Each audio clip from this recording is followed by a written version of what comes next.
15 বছর বিএনপি কোথায় ছিল? বেগম জিয়ার বাড়ির সামনে একটা বালু ট্রাক দিল, সেই ট্রাক পর্যন্ত নড়াবার পারেনি। জোরে কথা সত্য কথা বলতে হবে, পারছে? আজকে বিশাল বিশাল নেতা বড় বড় গল্প মারতেছে, খালি নির্বাচন চাই, নির্বাচন চাই, এ চাই, সে চাই। এত তোরকে ক্ষমতা, তোর একটা বালু ট্রাক লড়াবার পারিস নি রে। আর আমাকে জামাত ইসলামের এই বড় বড় নেতাগুলা ফাঁসি দিল, আমরা হরতাল দিয়ে বাড়িতে বসে থাকি, রাস্তার দাঁড়াবার পারি না, বাড়ালি গুলি করবি। জোরে কোন কথা ঠিক কিনা? অনলাইনে মিটিং শুরু হয়ে গেছিল, অনলাইনে মিটিং। বুঝলেন? আপনারা খোঁজেন, ইসলামের দল যারা করে তারা ধর্ষণ করে, তারা চাঁদাবাজি করে, তারা গুন্ডামি করে, তারা হাত বাজার লুট করে, তারা টেম্পুর চাঁদা তোলে, তারা বাসের চাঁদা তোলে। একটা দেখান, একটা দেখান। তারা এমনি আর বুঝিছে যে এরা ক্ষমতা না পাতি যে ভালো, আর এরা ক্ষমতা না পাতি যে খারাপ। এখনো ক্ষমতায় পায়নি, সব দখল করে নিছে, তাহলে ক্ষমতা পাইলে এরা কি করবি? ভয়ে আছে, ভয়ে। আপনারা কি মনে করতেছেন কারবালা কি জামাতে করলে হবে না? স্বামী চাইলে, স্বামী যদি চায়, ও গো আসো তো কারেন্ট গেছে, একটু ফাঁকা হাঁকাও, তখন বউ এসে ফাঁকা হাঁকাচ্ছে। কে গো আমি একটু শহরে যাব, দেখো তো আমার পাঞ্জাবি কোথায় আছে, আমার লুঙ্গি কোথায়, ভালো লুঙ্গিটা কোথায় আছে, একটু আয়না দাও। এই কিন্তু না, কারেন্ট আছে, উনি সেই ফ্যান বন্ধ করে দিয়ে তাল ফাঁকার বাতাস করতেছে। স্বামী বলতেছে কি ব্যাপার, কারেন্ট আছে তো? কারেন্ট থাকলে আমি জান্নাত কেমনে যাই, এই জন্য কারেন্টের ফ্যান বন্ধ করে দিয়ে বাতাস করতেছি। স্বামী কয় কি বউ রে, কারেন্ট থাকার পরে তাল পাকা দিয়ে বাতাস করে, এ বউ ভাগ্যের ব্যাপার। কিছুক্ষণ পরে বাম হাত দিয়ে বাতাস করে, আর ডান হাত দিয়ে স্বামীর কপাল টিপতেছে, ভুরু টানতেছে, গাল টিপতেছে, পায়ের বুড়া আঙ্গুল টানে, আর বাতাসও করে। স্বামী কয় কে আগো এত খেদমত করতেছে? আপনার পায়ের তলে আমার জান্নাত। আগেকার মৌলবীরা এই ভুয়া ওয়াজ করছে, ভুয়া ওয়াজ। আসলে স্বামীর পায়ের তলে বইয়ের জান্নাত না, জান্নাত কোনো মরদ মানুষের পায়ের তলে না, জান্নাত হলো মেয়ে মানুষের পায়ের তলে, সেই মেয়ে মানুষ যদি মা হয়। এরকম অনেকগুলো সাহাবী ছিল, তারা ইয়াজিদের হাতে বায়াত গ্রহণ করতে অস্বীকৃতি জানালো। এক সময় তারা সবাই দুনিয়াতে ফিতনা ফাসাদ সমূহ বন্ধ করার জন্য এক সময় তারা গোপনে ইয়াজিদের হাতে বায়াত গ্রহণ করলো। শুধু বাকি থাকলো তার নাম হলো হুসাইন। ধরে বলেন তার নাম কি? একটু মনোযোগ দিয়ে শুনবেন। সবাই যখন গোপনে গোপনে, এই সাহাবীগুলো যখন গোপনে গোপনে ইয়াজিদের হাতে বায়াত গ্রহণ করলো, হাসিনা যখন 15 বছর ফ্যাসিস্ট সরকার চালু রাখছিল, তখন অনেক আলেমরা পর্যন্ত বাধ্য হয়ে হাসিনার পক্ষ নিয়েছিল। জোরেগণ কত ঠিক কিনা? বিশ্বাস করেছিল তারা যে 41 সালের আগে যদি না নামে, আর আমি বাঁচবই কয়দিন। আমার বউ একদিন আমাকে বলছিল তার কতবার ধরা খাবেন, আর কতবার ধরা খাবেন, এখন থেকে একটু লরম সরম ওয়াজ করেন, তাহলে আর ধরবি না। চিন্তা করছেন? আমি আমার বইয়ের কপালে চুমাতে বললাম, তুমি খালি চিন্তা করো পুলিশ ধরা, আর আমার চিন্তা হয় আজরাইল ধরা। এখন কি ধরা? যারা প্রকৃত মুসলমান হবে তারা পুলিশ ধরার চিন্তা করবে না আজরাইল ধরার চিন্তা করবে? তো হোসেন রাদিয়াল্লাহু কি ধরার চিন্তা আছে? কথা কর না কেন, কি ধরার চিন্তায় আছে? যে আমার নানার ইসলাম তো এমন না, আমার নানার ইসলাম কেউ জীবিত থাকতে তারই সন্তানকে খেলাফতের আসনে বসাবে, এইটা তো আমার নানার ইসলাম না। এই ইসলামের নাম হলো রাজতন্ত্র, আর একমাত্র রাষ্ট্রের মালিককে। হোসেন রাদিয়াল্লাহু চিন্তায় পড়ে গেলেন যে সবাই তো হয়েই গেল, ইয়াজিদ তো মার হয়ে গেল, এখন আমি করি কি?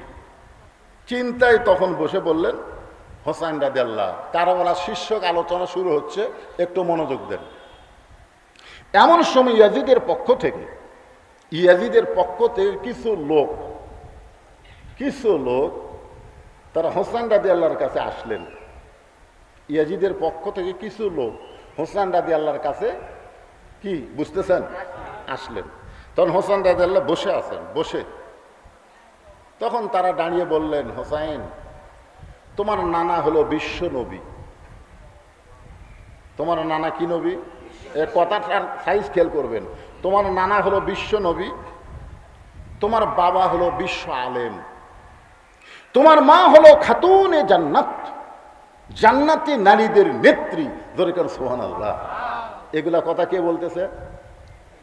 ইয়াজিদের লোকেরা, ইয়াজিদের প্রতিনিধি এসে হোসেনকে বলতেছে। তখন হোসেন রাদিয়াল্লাহু বসে আসলেন, বসে এই বসে থাকা মানুষকে বলতেছে, তোমার নানা হলো বিশ্ব নবী, তোমার বাবা হলো বিশ্ব আলেম, তোমার মা হলো খাতুনে জান্নাত। তুমি এমন একটা বংশ থেকে দুনিয়াতে এসেছো, তুমি খালি বসে থাকবা, তুমি খালি বসে থাকবা, তুমি যা চাবা তাই পাবা। যেরকম 1800 এক পীর সাহেব বসে আছে, আর দুনিয়ার সব পাগলাগুলো গরু ছাগল নিয়ে যা জমা দিচ্ছে। জোরে কোন কথা, ঠিক না? বসে খাওয়া, এর নাম কি খাওয়া? কি তুমি তুইয়া মুইয়া নাকি? তোমার নানা বিশ্ব নবী, তোমার বাপ হলো বিশ্ব আলেম, তোমার মা হলো খাতুনে জান্নাত, তুমি কি সাধারণ মানুষ নাকি? তুমি খালি ঘরের মধ্যে বসে থাকবা, তুমি কি চাও? তুমি যা চাবা তাই তোমার কাছে পৌঁছে দেওয়া হবে। খামাখা গন্ডগোল করে লাভ কি? দেখছেন, খামাখা গন্ডগোল করে লাভ কি? ইয়াজিদের লোকেরা বলতেছে, হোসাইন বসা খাও। আপনারা বলেন তো, আল্লাহ কোরআনে কি বলেছেন? কুমু লিল্লাহি অনিতিন, দাঁড়াও। আল্লাহ কি বলছে? দাঁড়াও। ইমানের দাবি বসে থাকা নয়, ইমানের দাবি হলো কিছু বিনিময়। সেই বিনিময় যদি কলিজার ঘাম হয়, ঘাম মানে কি? সেই বিনিময় যদি কলিজার ঘাম হয়, সেই ঘাম দিতে যেন তৈরি থাকি। ওগো দয়াময়, আমার আল্লাহ দয়াময়। ইমানের দাবি হলো অগ্নি শিখা, বাতিলের বিরুদ্ধে জ্বলতে শিখা। ইমানের দাবি হলো অগ্নি শিখা, বাতিলের বিরুদ্ধে জ্বলতে শিখা। সে আগুনে জ্বলে জ্বলে দিব ইমানের পরিচয়। ইমানের ঘরে, ইমানের দাবি ঘরে বসে থাকা নয়। আজকে যদি 24 সালের জুলাই মাসে আমাদের ছেলেরা সব বসে থাকতো, প্রত্যেকটা ছেলের বাপ মা যদি বলতো, বাহিরে যাস না, বাহিরে গেলে হাসিনা মারবে, বাহিরে গেলে পুলিশ ধরবে, বাহিরে গেলে তোদেরকে কারাগারে বন্দি করবে, তোদের লেখাপড়া বন্ধ হবে, তোরা বসে থাক, তোরা বাহিরে যাস না, তারা হাসিনার মতন ফ্যাসিস্ট কোনদিন বাংলা ছাড়তো না। ধরে ধরে কথা, ঠিক না? কথা বলেন, খুব খেয়াল করবেন। হোসেন রাদিয়াল্লাহু বসে আছে, বসে আছে, আর ওরা বলতেছে, মা বলতেছে, বাবা বাহিরে যাস না, বাবা বাহিরে জঙ্গলে বাঘ আছে, বাবা বাহিরে গেলি বাঘ তো খাবে, যাস না বাবা। মায়ের কথা মতো ছেলে আর বেড়া যায় না। কিন্তু জঙ্গল বাড়তে বাড়তে, জঙ্গলকে আর জঙ্গল থাকে? জঙ্গল যদি সাফ করার কেউ না থাকে, আপনারা বলেন তো, যেই জমির ঘাস শুরু হয়েছে আপনি বেড়া যান না, খালি উইয়া থুয়ে চলে যাচ্ছেন। ধান কাটার সময় কাটবার যায়, দেখেন ধানই নেই। তাহলে মাঝে মধ্যে যাওয়া দরকার আছে না নাই? যাইয়া দেখা লাগবে কি ধান আছে না ঘাস আছে। আপনি কুন্ডা থুবেন, কুন্ডা থুবেন না, কন্ত কথা কন না কেন? কুন্ডা থুবেন, ঘাস মারা ফেলে দিবেন, ধান থুবেন, ঠিক কিনা বলেন? তখন মা বলতেছে, বেড়া যাস না বাবা, বাইরে বাঘ আছে তো, কিন্তু বাঘ খায় ফেলবে। ওই মায়ের কথা শুনে আর যায় না। ওই না যাওয়ার কারণে জঙ্গল বাড়তে বাড়তে বাড়তে বাড়তে বাড়ির দরজা জানলা পর্যন্ত জঙ্গল চলে যাচ্ছে। এখন বাঘ এসে জানলা উয়া উয়া করতেছে, জানলাতে এসে বাঘ খালি চিল্লাচিল্লি করতেছে। তখন ছেলে বলতেছে, মা আপনি আমাকে বেড়া যাওয়া মানা করলেন, এখন তো বাঘই আমার জানলার কাছে আসলে, এখন কি? তখন মা কান্দের বলে, বাবা আমি বড় ভুল করছি রে, আমি বড় ভুল করছি। তো বলা লাগতো, বাহিরে যা, খালি হাতে যাস না, বাহিরে যা, খালি হাতে যাস না, দাও লিয়া যা, কুড়াল লিয়া যা, জঙ্গল কাটা সাফ কর। ধরে কোন কথা, ঠিক না? জঙ্গল কাটা সাফ করলে বাঘ আসবি জানলা। 15 বছর বিএমপি কোথায় ছিল? বেগম জিয়ার বাড়ির সামনে একটা বালুর ট্রাক দিল, সেই ট্রাক পর্যন্ত নড়াবার পারেনি। ধরে কথা সত্য কথা বলতে হবে, পারছে? আজকে বিশাল বিশাল নেতা বড় বড় গল্প মারতেছে, খালি নির্বাচন চাই, নির্বাচন চাই, এ চাই, সে চাই। এত জোরকে ক্ষমতা, তোর একটা বালুর ট্রাক লড়াবার পারিস নি রে। আর আমাকে জামাত ইসলামের এই বড় বড় নেতাগুলা ফাঁসি দিল, আমরা হরতাল দিয়া বাড়িতে বসে থাকি, রাস্তার দাঁড়াবার পারি না, বাড়ালি গুলি করবি। জোরে কোন কথা ঠিক কিনা? অনলাইনে মিটিং শুরু হয়ে গেছিল, অনলাইনে মিটিং। ভাই 4 জন টুপিওয়ালা একটি হলি পুলিশ কয় কি ওটি কি হচ্ছে? বিয়া খাওয়ার সময় 10 জন টুপিওয়ালা আমরা মাঝ রাস্তার টুপি খুলে তারপর যাই, যে 10টা টুপিওয়ালা যদি এক জায়গায় বিয়া খাবার যায় তাহলে পুলিশ যাবি, কে টুপিওয়ালা একটি হলো কেন? এমন একটা পরিবেশ যখন তৈরি হলো, তখন আমাদের কলিজার টুকরা সোনামণিরা আর ঘরের মধ্যে থাকলো না, তারা বাইরে চলে আসলো। ধরে কোন কথা ঠিক না? আর বাইরে যখন কেউ আসে তখন বসে থাকা আসে না, তাকে দাঁড়িয়ে থেকে আসা লাগে। ধরে কোন কথা ঠিক না? কথা বলে। এই জন্য আল্লাহ বলেছেন, আল্লাহ বলেছেন কুমুলিল্লাহি কানিতিন, তোমরা দাঁড়াও, আল্লাহর আনুগত্য নিয়ে দাঁড়াও। সঙ্গে সঙ্গে হোসাইন রাদিয়াল্লাহু দাঁড়িয়ে গেলেন। এবার হোসাইন রাদিয়াল্লাহু দাঁড়িয়ে গেলেন। এতক্ষণ কি ছিলেন? বসেছিলেন, দাঁড়িয়ে গেলেন। আপনারা চিন্তা করতেছেন এত ভালো কথা শোনার পরেও দাঁড়ালো কেন? আপনার দেখেন তো 3টা কথাই ভালো না। তোমার নানা হলো বিশ্বনবী, আমরা কি বলি? বিশ্বনবী বলি না? তোমার বাবা হলো বিশ্ব আলেম, তোমার মা হলো খাতুনে জান্নাত। তুমি খালি বসে থেকে খাবা, খামাখা গন্ডগোল করে লাভ কি? সঙ্গে সঙ্গে হোসেন রাদিয়াল্লাহু দাঁড়িয়ে বললেন, রে এজিদের চামচেরা, সুবহানাল্লাহ। কি বললেন? আজকে যারা, তারা কি আল্লাহর বান্দা না মানুষের চামচা? এ কথা বলেন। আল্লাহর বান্দা এই কোরআনের বিরুদ্ধে কোনো কথা বলবে না। অনেক নেতা বলতেছে বাংলাদেশ নাকি শরিয়া আইন দিয়ে চলান যাবে না। যেই দেশে 90% মুসলমান বসবাস করে সেই দেশে কোরআন দিয়ে চলান যাবে না, এ কথা যারাই বলবে তারাই হলো মুনাফিকের সন্তান। জনগণ কথা বলেন। একটু মনোযোগ দিয়ে শোনেন। হোসেন রাদিয়াল্লাহু বর্ষা মানুষ দাঁড়িয়ে বললেন, রে ইয়াজিদের চামচারা, তোমরা যদি আল্লাহর বান্দা হতে তাহলে আমার নবীকে শুধু বিশ্ব নবী বলতা না, আমার নানাকে শুধু বিশ্ব নবী বলতা না। আমার নানা হলো বিশ্ব নেতা। তোমরা খালি বিশ্ব নবী কও, তাহলে বিশ্ব নেতাকে?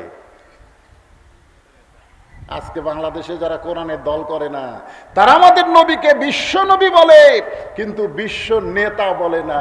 কারণ তারা দুনিয়ার সাধারণ কোনো মানুষকে নেতা বানায়া তার পিছনে চামচা হয়ে ঘোরে। জোরে কোন কথা ঠিক না? এখন একটা স্লোগান দেওয়া লাগবে, আমার নেতা তোমার নেতা। কলিজা থেকে অন্তর থেকে বলবেন বিশ্ব নবী মোস্তফা। বলতে পারবেন না ভাইজান? আমার নেতা তোমার নেতা।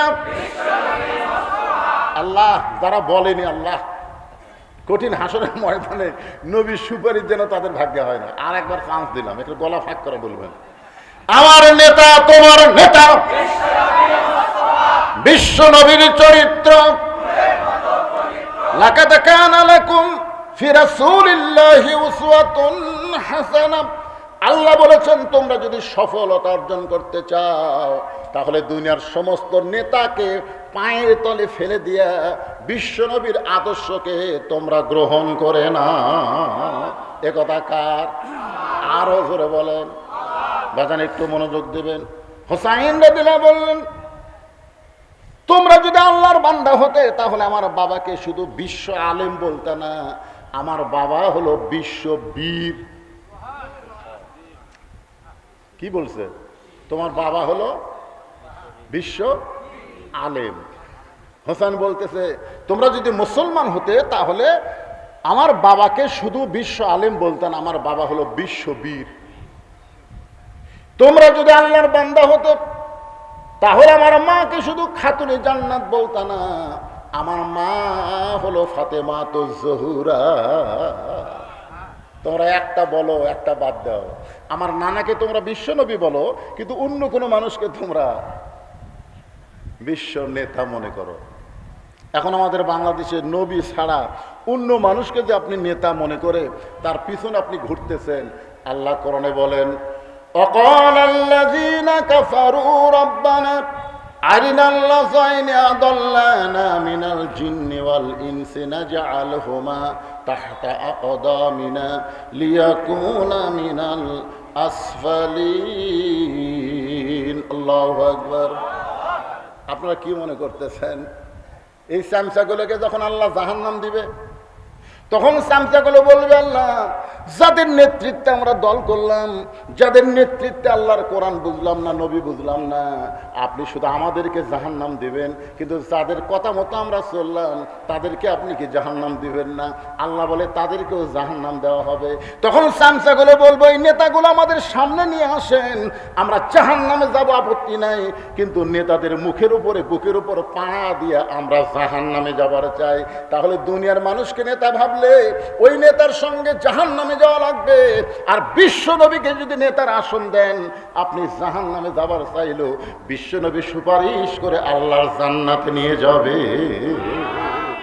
তাহলে নেতা হিসেবে গ্রহণ করা লাগবে কাকে? আজকে কারবালার এই শিক্ষার শীর্ষক আলোচনায় আপনারা খেয়াল করবেন, হুসেন রাদিয়াল্লাহু বললেন, আমার বাবা শুধু বিশ্ব আলেম না, আমার বাবা হলো বিশ্ব বীর। তোমরা খালি আলেম বলো, প্রত্যেকটা আলেমকে বীর হওয়া দরকার আছে না নাই? আপনারা বলেন তো, আল্লামা সাইদি হুজুর কি ছোট আলেম না বড় আলেম? উনি যে জেলখানার 13 বছর ছিল, এটা কি ওয়াজ করার কারণে ছিল না বীরত্বের কারণে? এ কথা কর না কেন, ওয়াজ করার কারণে না বীরত্বের কারণে? অনেক আলেম আছে তারা কওমি জননী উপাধি দিছে, ধরে কোন কথা ঠিক কিনা? আল্লামা সাইদি হুজুরকে জেলখানায় বন্ধ রাখার কারণ হলো তিনি কোরআনের ময়দানে তেল তেলাওয়াজ করেন নাই, কোরআনের হক কথা বলার কারণে, বীরত্ব প্রকাশ করার কারণে তাকে অন্যায়ভাবে জেলখানায় বন্দি করে রেখেছে, ধরে কোন কথা ঠিক কিনা? তাহলে হযরত আলী শুধু আলেম ছিলেন না, তিনি বিশ্ববীর ছিলেন। জিহাদের ময়দানে সাহাবীরা এসে বলতেছে, ইয়া রাসূলুল্লাহ, আজকে যুদ্ধে আল্লাহ আমাদেরকে আলীর কারণে বিজয় দিছে। রাসূল বললেন, কেমনে? বলো, হুজুর আপনি বিশ্বাস করবেন? কই করবো না মানে তোমরা বলতেছো? কই হুজুর, ওই যে কামুজ দুর্গের দরজা, এই দরজাটা হযরত আলী ঢাল যখন পড়ে গেল, উপর হয়ে ঢালটা না নিয়ে এক দৌড়ে গিয়ে কামুজ দুর্গের দরজা বাম হাতে হ্যাঁচকা টান দিল, আর দরজা খুলে তার হাতত চলে আসলো। যেই দরজা লাগাতে 70 জন লোক লাগে, খুলতে 70 জন লোক লাগে, লোহার সেই দরজা, একটা দুর্গের দরজা ঢাল বানাছে, তাও ডান হাতে লয় বাম হাতে। এই ঢাল দেখে আর কাফেররা জিহাদের ময়দানে থাকে, সব ভয় দৌড়। আলী কয়, ঢাল নিলাম কিন্তু ভয় সব দৌড় দিল, কি করবে? ফেলা দিছে, 80 গজ দূরে গিয়ে পড়ছে। কিছুক্ষণ পর আল্লাহর নবীর কাছে হয়তো আলী আসলেন, আল্লাহ রাসূল বললেন, আলী তুমি জানো আল্লাহ তাআলা তোমার প্রতি খুশি হয়ে তোমাকে একটা ডিগ্রি দিল। আলী বলতেছে, ইয়া রাসূলুল্লাহ কি ডিগ্রি? বলে, আজ থেকে তুমি শুধু আলী না, আসাদুল্লাহিল গালিব, তুমি হচ্ছে আল্লাহর সিংহ, ধরে কোন সুবহানাল্লাহ। হযরত আলী বললেন, হুজুর তাহলে আমার দ্বারা কিছু হয়নি? তোমার দ্বারাই তো হচ্ছে, তুমি আল্লাহ সিংহ। আলীর মন একটু মানে রাসূলের মুখে শুনবে, তুমি বিশাল বীর, তোমার বীরত্ব থেকে কাফেররা ভয়ে দৌড় মারছে, এই কথা রাসূল বলবে, কিন্তু রাসূলের মুখে এই কথা না শুনে এ আল্লাহর ডিগ্রি শুনে মন একটু ভার। আল্লাহ রাসূল বলেন, আলী আমি শুনলাম কামুজ দুর্গের দরজা তুমি হ্যাঁচকা টান মারছা, সেই দরজা তোমার বাম হাতে ঢাল হয়েছে। কাফের বেঈমান যখন ভয়ে পালায় গেছে, সেই দরজা তুমি ফাইলা দিয়েছো, অনেক দূরে গিয়ে পড়ছে। আলী বলতে, হুজুর আপনি কি বিশ্বাস করেন নাই? রাসূল বলতেছেন, আমি শুনেছি, আমি একটু দেখবার চাই। আমি শুনেছি বগুড়াতে একজন মানুষকে মারা 6 টুকরা করছে। কেরে তুই কি দেখছিস? না ভাই, জয়পুরহাট যায় শুনছি। শোনা কথার বিশ্বাস নেই। আমরা সারা জীবন শুনতেছি কোরআনের ওয়াজ, সারা জীবন শুনতেছি বক্তারা কোরআনের ওয়াজ করে, কিন্তু বাস্তবে আল্লাহর কোরআন বাংলার জমিনে আমরা দেখিনি, ধরে কোন কথা ঠিক কিনা? আসলে খালি শোনার জন্য কি আল্লাহ কোরআন দিচ্ছে? এ কোরআন দেখার দরকার আছে না নাই? আল্লাহ কেন কোরআনে বললেন ওয়ানুনাজ্জিলু মিনাল কোরআনি মা হুয়া শিফাউ ওয়া রাহমাতুল লিল মুমিনিন? সব সমস্যার সমাধান দিতে পারে আল কোরআন। এ কথাকে আল্লাহ এমনি এমনি কইছে? তাহলে আমার সঙ্গে একটু বলবেন, আমি যেই বলবো সব সমস্যার সমাধান, আপনার বলবেন দিতে পারে আল কোরআন। সব সমস্যার সমাধান আল কোরআনের আলো, সংসদে জালো কোরআন হাদিস যেখানে, দুনিয়ার মুসলমান লিল্লাহে তাকবীর। আমাদের কতগুলো মুসলমান ওরা শেখায় হুজুর কোরআন যদি সংসদে যায় তাহলে, দেখছেন মুসলমানেরা কোরআন সংসদে গেলে ভয় লাগতেছে। আর আমার এলাকার যে কয়টা হিন্দু সব আমার কাছে যে কয় হুজুর আমরা এতদিন বহু দল দেখছি, আমরা আর অন্য কোনো দলত নেই, আমরা সব আপনার দলত ভর্তি হবার চাই। ভয়ে কষায়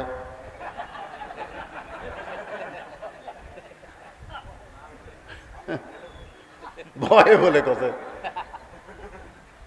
আরে পাগলা, কোরআনের যারা কর্মী, কোরআনের যারা দল করে, আজও পর্যন্ত গোটা বাংলাদেশ অনুবেক্ষণ যন্ত্র দিয়ে খুঁজে দেখেন, কোনো জায়গার তারা চাঁদাবাজি করতেছে না, কোনো জায়গার তারা দুর্নীতি করতেছে না, কোনো জায়গার তারা মানুষকে মারতেছে না। জোরে কথা কন না কেন? খোঁজেন, আপনার এলাকা খোঁজেন।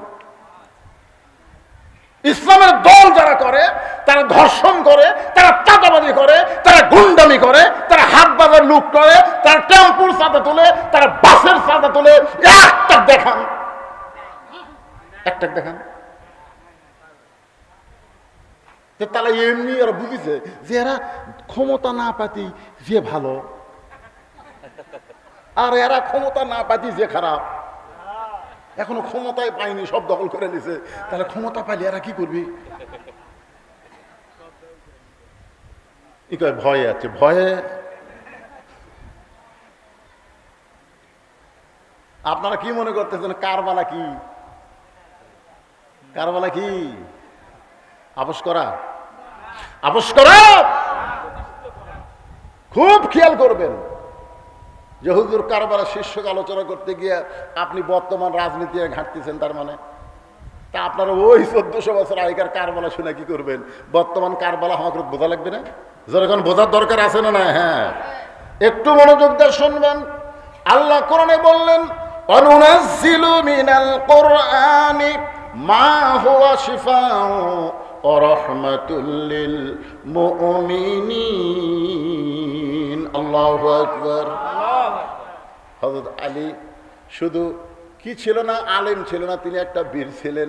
রাসূল বলেন আলী আমি একটু দেখতে চাই। আলী বললেন চলেন হুজুর আপনাকে দেখায়।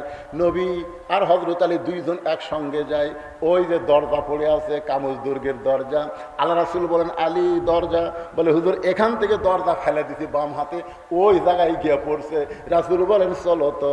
এবার হযরত আলী দরজার কাছে গেলেন, রাসূল বললেন দরজা উঠাও। হযরত আলী দরজা ধরে টানে, নিজে নড়ে কিন্তু দরজা নড়ে না, নিজে নড়তেছে কিন্তু দরজা নড়ে না।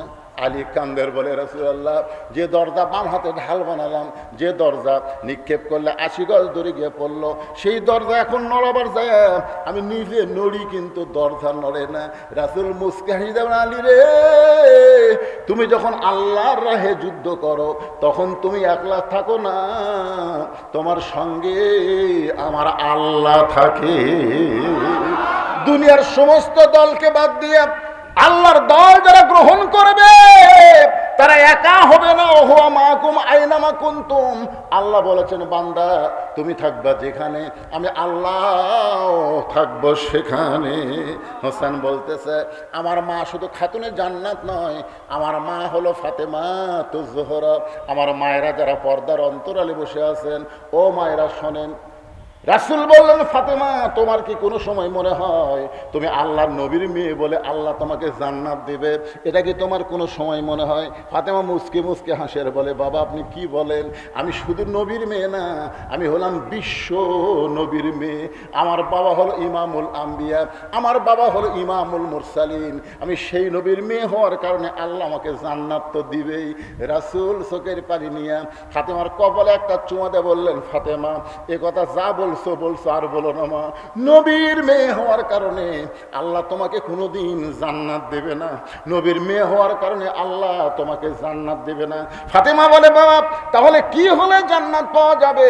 রাসূল বললেন, ফাতেমা আমল করতে হবে, আমল যদি না করো তাহলে জান্নাত পাবে না। জান্নাত যদি পাওয়ার চাও তাহলে আমল করে জান্নাতে চলে যাও। হোসেন বলতেছে, রে ঈদের সামসারা, তোমরা বলতেছ আমার মা খাতুনে জান্নাত, এই খাতুনে জান্নাত ডিগ্রি অর্জন এমনি এমনি হয় নাই, আমার মাকে এই ডিগ্রি অর্জন করতে হয়েছে। আমার মা নবীর কাছে প্রশ্ন করলেন, বাবা এই যে জান্নাতে যাওয়ার গেলে কি কি আমল করা লাগবে? রাসূল বললেন, ফাতেমা মেয়েদের জন্য খুব বেশি আমল করা লাগবে না মা, মাত্র 4টা আমল করতে হবে। আমার মা বোনেরা যারা পর্দার অন্তরালে একটু মনোযোগ দিয়ে শোনেন, মাত্র 4টা আমল করতে হবে। 1 নম্বর হলো নামাজ, 2 নম্বর হলো রমজান মাসের রোজা, 3 নম্বর সতীত্বের হেফাজত পর্দা করা, আর 4 নম্বর হলো স্বামীর খেদমত করা। স্বামী যখন খেদমত চায় তখন খেদমত করা লাগবে। ও ফাতেমা তোমার ইচ্ছা মতো খেদমত করা হবে না, স্বামী চাইলে খেদমত করা লাগবে। স্বামী যদি চায়, আমার কথা কি বুঝলেন? খেদমত কি বউ ইচ্ছা মতো করলে হবে না, স্বামী চাইলে? স্বামী যদি চায়, ও গো আসো তো কারেন্ট গেছে, একটু ফাঁকা হাঁকাও, তখন বউ এসে ফাঁকা হাঁকাচ্ছে। কে গো আমি একটু শহরে যাব, দেখো তো আমার পাঞ্জাবি কোথায় আছে, আমার লুঙ্গি কোথায়, ভালো লুঙ্গিটা কোথায় আছে, একটু আয়না দাও। এই কিন্তু না, কারেন্ট আছে, উনি সেই ফ্যান বন্ধ করে দিয়ে তাল মাকার বাতাস করতেছে। স্বামী বলতেছে, কি ব্যাপার, কারেন্ট আছে তো? কারেন্ট থাকলে আমি জান্নাত কেমনে যাই? এই জন্য কারেন্টের ফ্যান বন্ধ করে দিয়ে বাতাস করতেছে। স্বামী কয়, কি বউ রে, কারেন্ট থাকার পরে তাল পাকা দিয়ে বাতাস করে, এ বউ বা ভাগ্যের ব্যাপার। কিছুক্ষণ পরে বাম হাত দিয়ে বাতাস করে আর ডান হাত দিয়ে স্বামীর কপাল টিপতেছে, ভুরু টানতেছে, গাল টিপতেছে, পায়ের বুড়ো আঙ্গুল টানে আর বাতাসও করে। স্বামী কয়, কে গো এত খেদমত করতেছে? আপনার পায়ের তলে আমার জান্নাত। আগেকার মৌলবীরা এই ভুয়া ওয়াজ করছে, ভুয়া ওয়াজ। আসলে স্বামীর পায়ের তলে বইয়ের জান্নাত না, জান্নাত কোনো মরদ মানুষের পায়ের তলে না, জান্নাত হলো মেয়ে মানুষের পায়ের তলে। সেই মেয়ে মানুষ যদি মা হয়, জোরে কোন কথা ঠিক কে না? আজ থেকে আপনার শুনে নেন, কোনো মরদ মানুষের পায়ের তলে জান্নাত নাই, জান্নাত হচ্ছে মেয়ে মানুষের পায়ের তলে। সেই মেয়ে যদি কি হয়, তাও সব মানা কি, সব মা। একটু মনোযোগ দেবেন। ফাতেমাতুজ জোহরা এই ডিগ্রিটা এমনি এমনি হয় নাই। রাসূল বললেন, ফাতেমা স্বামী যখন খেদমত চাবে তখন স্বামীর খেদমত করবা।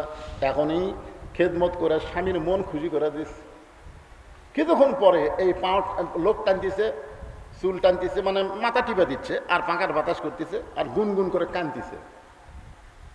স্বামী চমকাটা বলে, কে কেউ কান্দো কে? বলে, কান্দার কারণ আপনাকে বলে লাভ নাই, এমনি এমনি এই গুনগুন করে কান্দে। স্বামী বলতে, এই বাতাস বন্ধ করে, কি জন্য কান্দো সেটা কর। আমি কাঁদতেছি, আপনি বলে লাভ কি? স্বামী কয়, কত কি জন্য কান্দো? বলে, আমার কান্দার কারণ বলে লাভ নাই তো। আবার কই বলে লাভ, বলে দেখো তো। তখন বলতেছে, আমার কান্দার কারণ হলো তোমার বাপ আর মাও। তুমি যখন বাড়ি থেকে বাহিরে যাও তখন তোমার বাপ মা এত কষ্ট দেয় যে কষ্টে আমার কলজা পুরো আগুনে ছাই। ওগো প্রাণের স্বামী, আমি তোমার সঙ্গে একটু জান্নাতের সংসার করবার চাই, কিন্তু এই বুড়া বুড়ির অত্যাচারে আমার আর জান্নাতে সংসার করা হলো না। এই কয়ে পাকা হাঁকায় আর কয়, তুমি যদি ওই বাপ মাকে সঙ্গে করিলে থাকবার চাও তাহলে আমার বাপের বাড়ি পেরে দাও।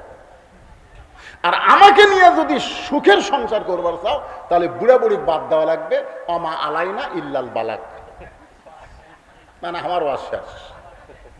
এখন তুমি কি আমল করবা, কও কি আমল করবা? তখন স্বামী আর শুয়ে থাকিনি, ডেড়ে গেছে হোসানের মতন, হোসান রাদিয়াল্লাহুর মতন কি ডেড়ে গেছে।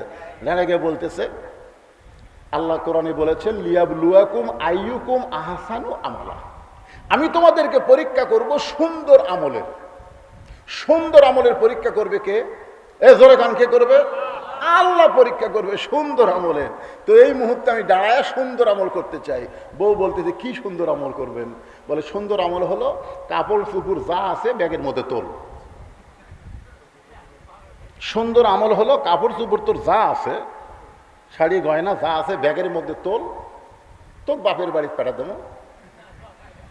যদি দেরি করিস তাহলে 3 তালাকের একটা ভ্যান রাখবো। ভ্যানের নাম হলো কয় তালাক? 3 তালাক। কারণ আল্লাহ বলেছেন ওয়াকাযা রাব্বুকা আল্লা তা'বুদু ইল্লা